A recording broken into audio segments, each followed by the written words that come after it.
superestimar, nem subestimar.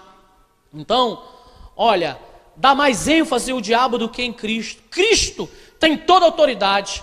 Cristo já triunfou sobre o diabo. Embora o diabo, amado, ruja como leão, mas ele não é leão. Ele ruge, a Bíblia diz que ele ruge como leão. 2 Pedro diz isso, 5, 7 ou 8, não me lembro, mas ele ruge. Mas o leão verdadeiro é o leão da tribo de Judá. Digo, leão da tribo de Judá. Então, pastor, como ser um vencedor nessa batalha espiritual, se eu não posso subestimar e nem o quê? Superestimar. Nem subestimar e nem superestimar.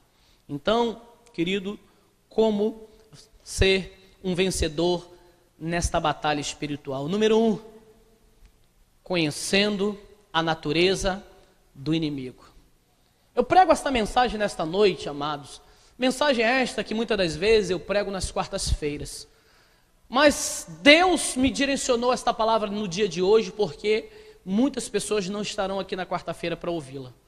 E precisam ouvir esta palavra. Precisam dessa estratégia porque estão vivendo lutas terríveis em suas vidas. O inimigo tem lançado dardos inflamados, o inimigo tem se levantado, pessoas têm passado noites acordadas. Eu tenho pessoas que aqui não estão esta noite, porque esta noite foi noite de guerra, de batalha espiritual, aonde o inimigo venceu. Sabe quando o inimigo vence? Quando alguém diz assim, eu não vou na igreja, ele venceu. Quando diz assim, olha, eu vou embora, eu vou sumir, o inimigo dá festa no inferno. Mas sabe quando há festa no céu? Quando um pecador se arrepende, diz o Lucas, São Lucas, o evangelista, que quando um pecador se arrepende, há festa no céu. Mas o inimigo, ele está lançando dardos inflamados, separando famílias, abarroando vidas, não é? Então, queridos, em nome de Jesus, há vidas que estão feridas e não conhecem essas armaduras que Paulo falou para essa igreja. E nesta noite nós repetimos, nós tomamos as armaduras de Deus, nós entramos nessa guerra porque nós somos mais que vencedores em Cristo Jesus. Diga, eu sou mais que vencedor. Então eu preciso, como um bom soldado de Cristo, conhecer a estratégia de guerra, porque você não é mais um recruta aqui. Aquele que entrou aqui pela primeira vez, que nunca ouviu esta palavra, pode dizer, não pastor, eu ainda sou um recruta, eu tenho que estar fora das fileiras ainda, não posso estar lá na tropa, eu tenho, como foi falado hoje pela manhã, eu tenho que ter um preparo primeiro. Você não conhece, mas você que é cristão, que já conhece isso aqui, você precisa estar atento e conhecer essas estratégias. E número 1, conhecendo a natureza do inimigo. Nós precisamos conhecer o campo do inimigo, a natureza do inimigo.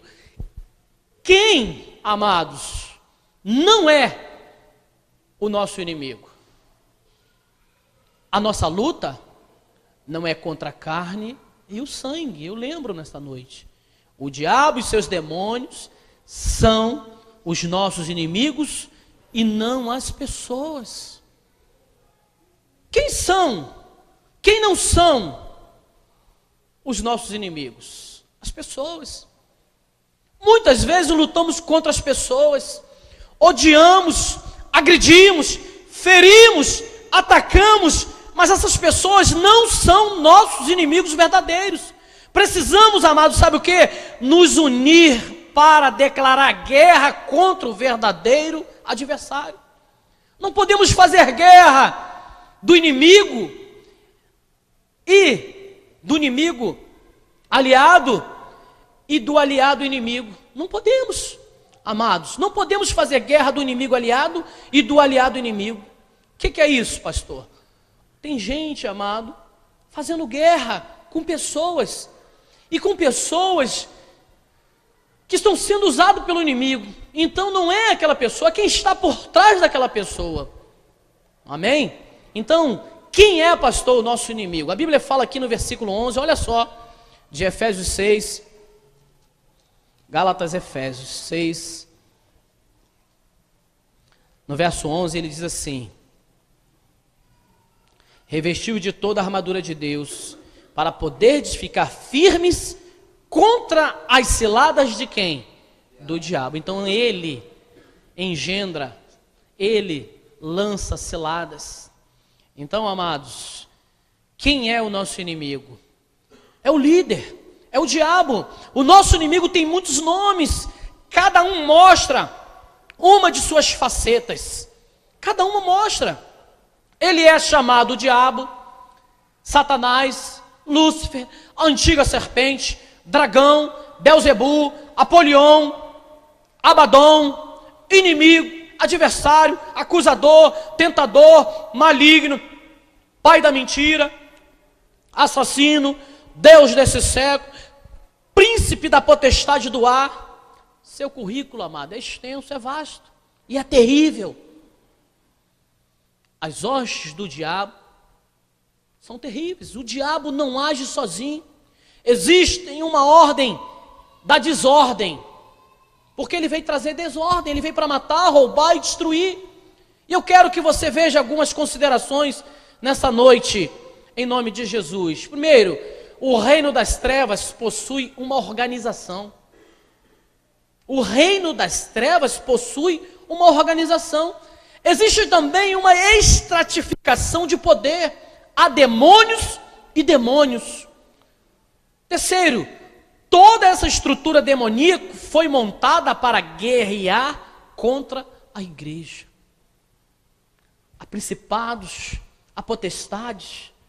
Esses demônios que se manifestam nas pessoas são demônios pequenos. Pombagira, tranca-rua, são demônios pequenos que se manifestam. São demônios que não podem nem manifestar no corpo do homem. E eu digo, corpo de ímpio, porque corpo que é templo do Espírito Santo, ele não se manifesta. A lei da física diz que um corpo não ocupa o quê? Dois lugares no mesmo espaço. Dois corpos não podem ocupar o mesmo lugar. Diabo de um lado tem o diabo, do outro lado tem o Espírito Santo. Crente, ele não é possesso, dominado pelo diabo. O diabo, o que ele faz? Ele atormenta, ele não pode possuir. Porque se há o Espírito Santo, não há lugar para o diabo. Crente não se manifesta. Ele pode ser oprimido, ele pode ser atentado, mas manifesto com o diabo não. Porque aonde há Deus, não há lugar para o diabo. Amém, irmãos? Fala assim comigo, bota a mão no seu coração e diga: meu corpo é templo do Espírito Santo. Não há lugar para demônios. Não há lugar para potestades e principados. Então, amado, escute aqui. Toda a estrutura demoníaca foi montada para guerrear. Eles guerreiam. Eles lançam dardos inflamados. E como é que é essa guerra? Você vai conhecer essa cavalaria do inferno.